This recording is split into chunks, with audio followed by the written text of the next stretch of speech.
কি আর বলবো দুঃখের কথা, আমি বলি দৌলতপুর থানার পানির কথা। এত পরিমাণ পানি বাড়ছে, মনে হয় বাড়ি ঘর ছেলে চলে যাওয়া লাগবে।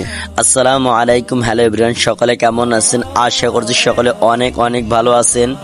তো আমি অত্যন্ত দুঃখের সঙ্গে জানাই, আমাদের দৌলতপুর থানার শেষ প্রান্তে অর্থাৎ বর্ডার এলাকায় এত পরিমাণ নদীর থেকে পানি আসছে, যার কারণে মনে হয় যে 2-1 দিনের ভিতরে আমাদের এই পানিটা পুরো এলাকার ভিতরে চলে আসবে এবং এখনই এলাকার ভিতরে চলে আসছে এবং মানুষের যাতায়াত, ফসল পানি, আবাদ পানি ইত্যাদি করতে অনেক কষ্ট হচ্ছে।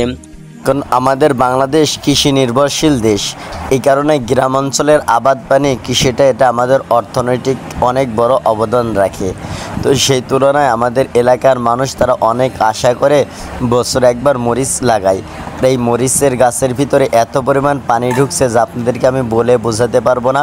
আপনারা ইতিমধ্যেই লক্ষ্য করলে দেখতে পাবেন যে ভিডিওর ভিতরে দেখা যাচ্ছে তারা এই মরিচ গাছগুলো পানি থেকে বাঁচানোর জন্য অনেক উঁচু করে ডেজার দিয়ে বেঁধে দিচ্ছে যাতে ওর ভিতরে পানি না যায়। আসলে গ্রাম অঞ্চলে বসবাস করে অনেক শান্তি, তবে বর্ষা বাদল যদি না হয় তাহলে এই শান্তিটা আরো বেশি পাই। তো এদের জীবনযাত্রার ভিতরে আছে সহজ সরল মন মস্তিষ্ক। তো আপনারা সকলে অনেক অনেক দোয়া করবেন যেন আল্লাহ তাআলা তাদেরকে এই বিপদ থেকে কুদরতিভাবে হেফাজত করে। এবং যারা আমরা দূরে থাকি শহর অঞ্চলে, তারা সর্বদা গ্রামের প্রতি সহানুভূতি দেখাবো এবং তাদের আলাদা একটি ভালোবাসা দেখাবো। কারণ গ্রামের মানুষের ভিতর থাকে সহানুভূতি এবং আলাদা অন্য রকমের ভালোবাসা। তারা একজন আর একজনকে খুব সাপোর্ট করে, একজন আর একজনকে খুব ভালোবাসে, তাদের ভিতরে মায়া মহব্বতটা বেশি।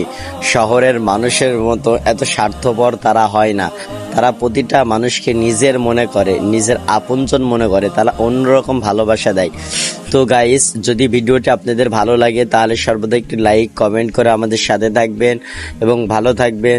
দোয়া করবেন যেন সামনে আরো সুন্দর ভিডিও উপহার দিতে পারি।